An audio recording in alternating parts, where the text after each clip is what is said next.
Please welcome. Make some noise! Hi everyone. Make sure to subscribe for downloading absolutely free. Please thumbs up this video and share with friends right now.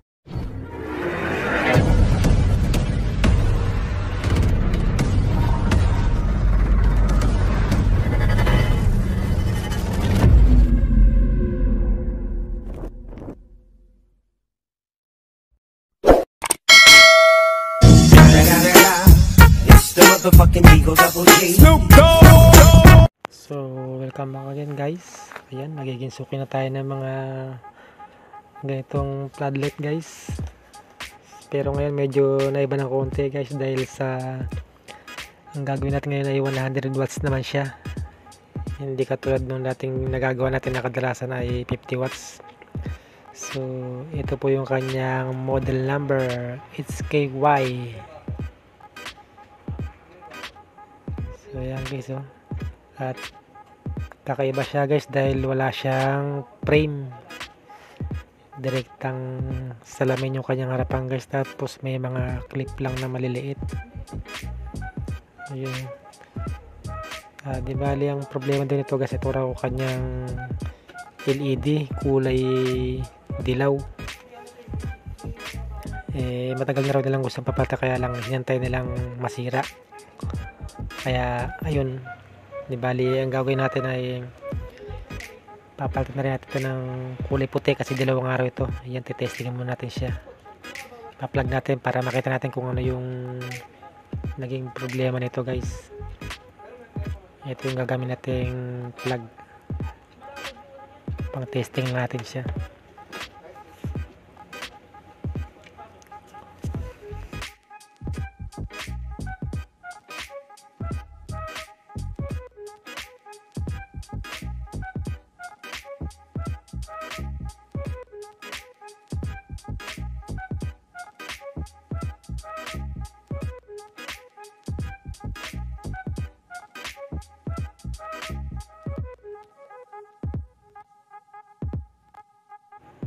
So ayan, tipan natin guys para secure tayo na hindi tayo makuryente. So ganito lang gawin nyo guys kung sakaling sigurado nyo na mababalutan yung tape para pag tinesting nyo yun nga, baka mamaya dumikit sa kanya mga bakal at tapos mahawakan nyo yung mga bakal nito, yung plate, delikado, makukuryente kayo. Ayan, tipan lang natin siya, tapos saka natin siya testing kung ano nga ba yung sira nito. Ano sinasabi ng mayari, pero sabi ng mayari kumikindat daw to guys, kumikindat to, nagpi-flicker. Ayan, saksak natin.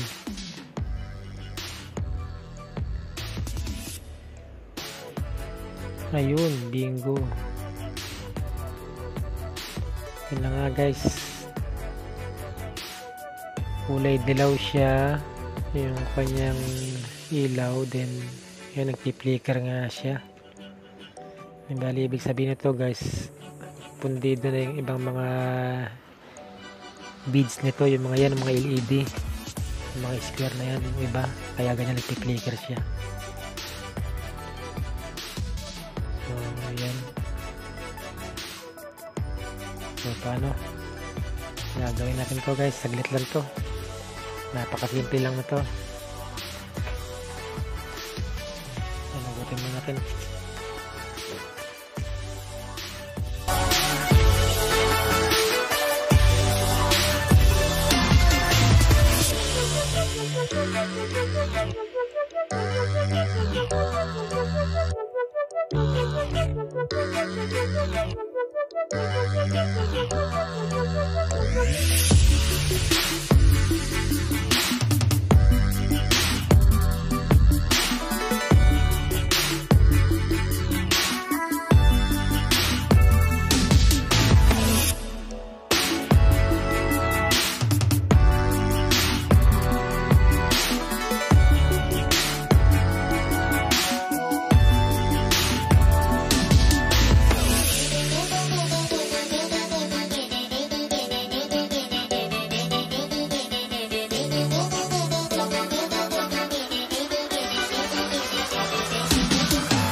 Ayan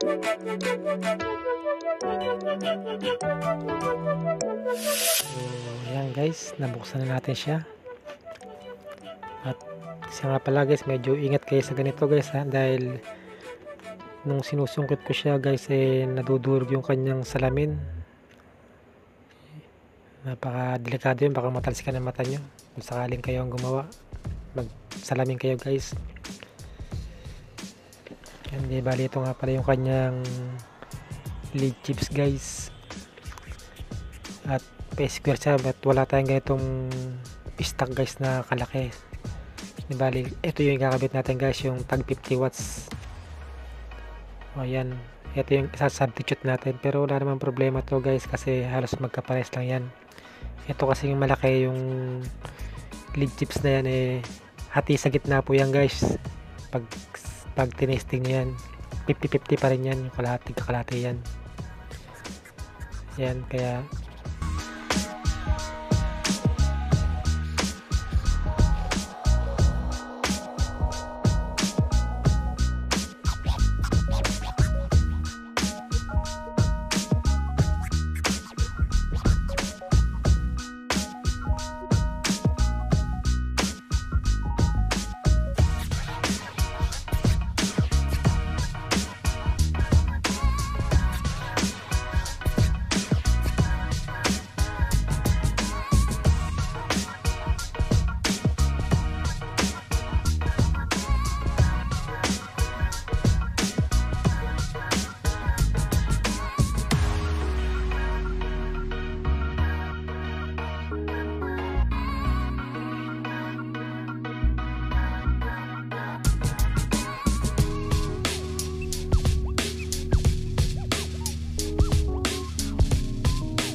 what we do here is go back.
Kamusta mga mamaws? Tapusin mo ang video na to. Promise, exciting ang kwento ko.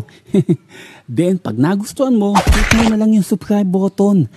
And notification bell na rin. Para updated ka sa mga gagawin kong video. Walang pilitan mag-subscribe. Kung gusto mo lang naman.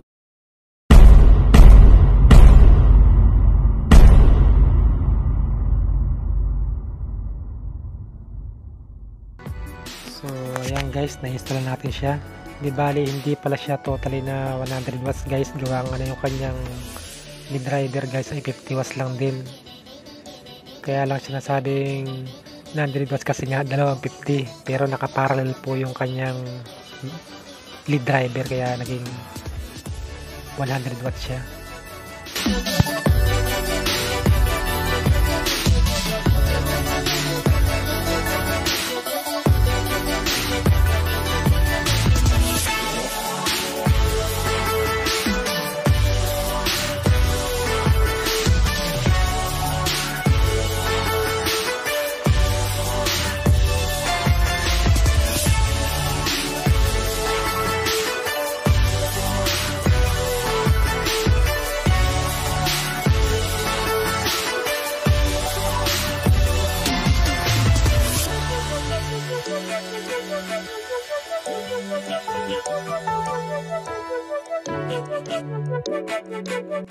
So, ayan guys. Bali, pasok na pasok siya sa kanyang butas guys. Ayan, binutasan natin siya yung kanyang base para may kabit natin tong dalawang tag 50 watts na lead chips. Ayan, buti na lang sumakto siya guys. So, pit na pit. Ayan. Wala kasi tayong ganitong reserva guys, kaya ito ang kinabit natin, pero mas tatagal ang buhay nito guys kasi subuko na itong ganitong mga lead chips. Pati iba yung ganitong klase guys. So ayan, di bali testing natin guys kung successful pa yung ating gawa. Ayan, i-plug natin to guys para makita natin kung maliwanag ba siya. Ayan guys, so pansinin nyo guys, dito kayo magkakamali guys. Tandaan nyo yung positive saka negative. Ayan, tigisa sila ng lead driver. Ayan, kailangan guys huwag kayo magkakamali. Basta ibig sabihin yung black yun yung negative, then yung pula yun ang positive. Tigisa lang sila guys kung sakaling kayong magdi-DIY nito o gagawa. Ayan, plug natin siya. Napakaliwanag niya guys. So yun, tapos kulay puti na siya. Ayan, parang balik na siya sa dati guys, normal. At kang kagandaan ng ganito guys, hindi siya basta-basta mapupundi ng sabay. Pag ganito na ginawa natin tiki-isa, yan, maaaring isa lang mabibigay at isa buo pa. Yan, gano'n lang ang kagandaan ng ganitong nakaseparate siya, hindi katulad nung gano'n na dating buo siya yung kanyang lead chips. Kasi was na yun nga, nagkaroon ng pundi yung isa, pa dadamay niya yung kabila guys. So ayun guys, pit na pit talaga siya, saktong sakto. So ayan guys, i-tornilyo na natin siya para may balik natin sa ayos.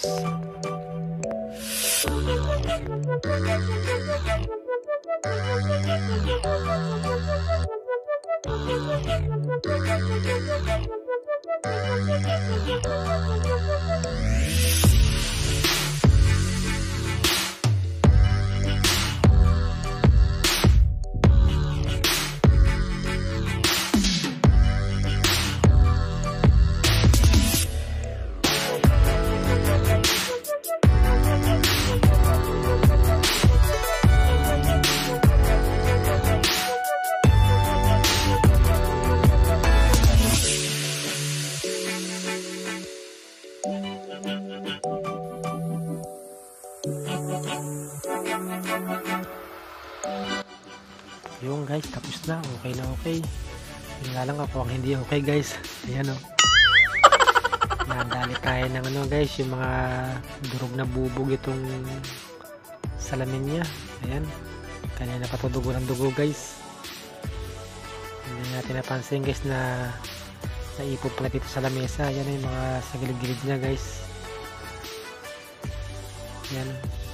Mga nagkakrak yan. Ito ang pangit sa ganitong ano guys, yung frameless siya. Kasi mahirap tanggalin yung kanyang progress yung salamin dahil nakadikit pa yan pag bago pa. So yan, kaya yan daming niyang karakter. So gawa nga ng nahirapan tayo sinungkit kanina yan.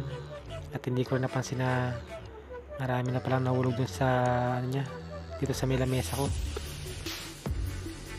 Kaya naramdaman ko na lang guys na yun na dumudugo na yung aking daliri. Plug ulit natin. Yun o. Napakaliwanag niya guys, parang original ulit. So paano guys, yun na nga pala sinasabi ko sa inyo guys na ingat kapag kayo nang gagawin ito, kasi yun na nga, hindi magandang modelo yung ganitong walang ano frame. Durog yung salamin niya guys, mahirap sungkitin. Yan o, ito ang ating kalendaryo guys, matatapos na tayo. Ilang buwan na lang, 2024 na. Ito yung ano guys, susubukan ko rin umorder ng ganito guys para magkaroon tayo ng stock, baka sakali may maligaw na magpagawalit ng ganitong modelo.